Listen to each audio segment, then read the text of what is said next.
I'll leave you with this with Dustin Chafin. Simpson thing. Oh, the one on FX? No, the ESPN one.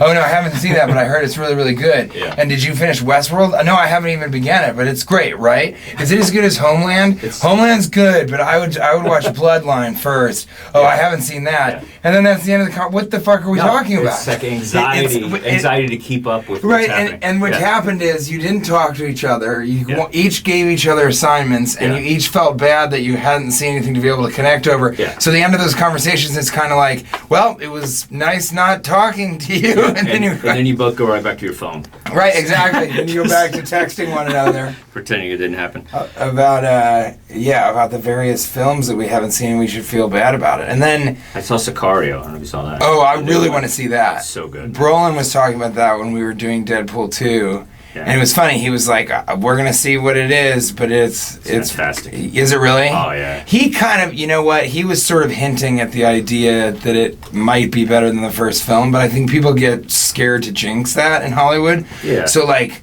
there was a lot of feeling on the set of Deadpool 2 of sort of like, wow, this could be better than the first one, but we don't want to think about that or talk about it because, that'll jinx it or something like that. Yeah.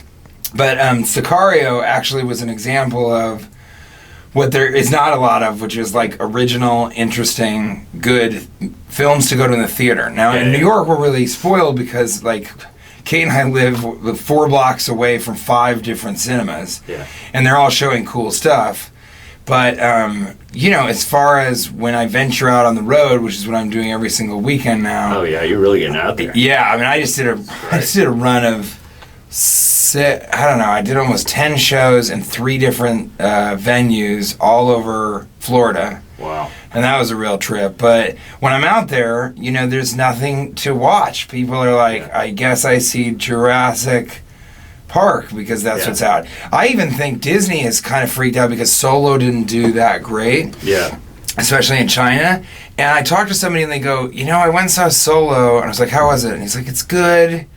I don't understand the Donald Glover thing, but also he's really charismatic and he was funny in that. And then he goes, but there was something about the whole thing that wasn't exciting because I felt like I was sitting there and I thought to myself, I feel like I just saw a Star Wars movie. Yeah. And then he said to me, he goes, and this guy's really funny, but he goes, and it was because I did just see a Star Wars movie, The Last Jedi or whatever, was out 6 months ago. So they've stopped feeling like events. Sure. And that's why the next thing that I'm in is Underwater, this film with Kristen Stewart. Very and cool. it's sort of a return to Cloverfield, or the idea of like, what space can we get new things in? Because even now in the horror genre, it's like the remake of It, which I didn't see, but I heard it's really, really great. That was terrifying. No, I heard that's really good. See, we're having there we go again. Let's just do this on the podcast. Exactly what's happening. People listening are like, they want to tell us, like, but you've got to see, you've got to see Snowfall. Well, let me bring in real quick.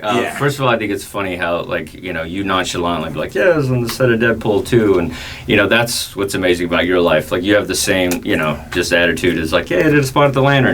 That's how amazing your life is, by the way. In fact, often I'd rather be at the Lantern or your club, just like doing stand-up. That's what's so great about being on the road. Yeah. But I feel very lucky to be able to do both. But right now I'm a little bit... Yeah, well, let me bring you in. Yeah, sorry. In case somebody's listening, who is this guy? This is very exciting for me because I've known you a long time. I've known you we've been friends since the beginning. Yeah, since the early days. Speaking of the Lantern, early days of Greenwich Village, just kind of everybody just trying to get funnier, which is really all we were trying to do back in the day. And did you play Boston Comic Club a little bit? It was. I feel like I vicariously did because Pete Holmes barked for that club for so long. Yeah. And he would always call me on the phone, especially in the winter. Yeah. And our conversations were like in-depth conversations about comedy and different comedians. But every couple minutes he would be like, hold on a second. Hey, you want to see comedy? Do you like comedy?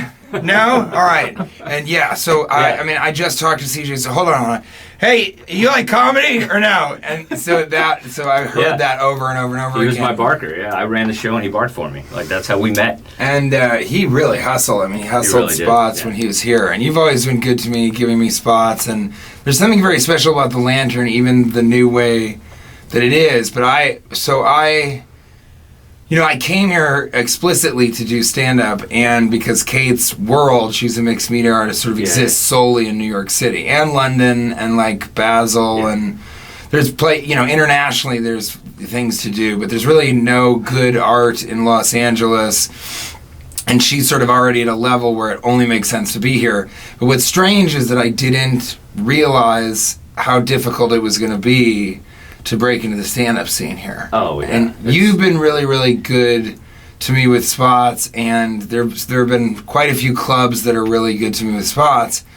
But what I realized, and it took, Kate and I were kind of musing on, like, why, maybe there's just a lot of politics to the scene and stuff.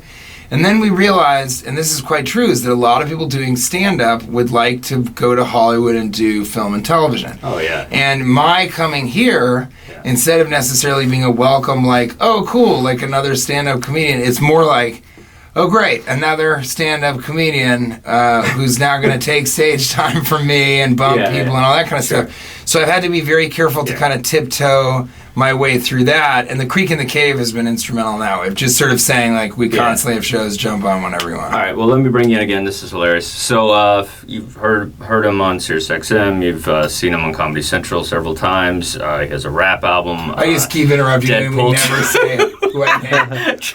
How to Train Your Dragon. He has not seen all of Narcos.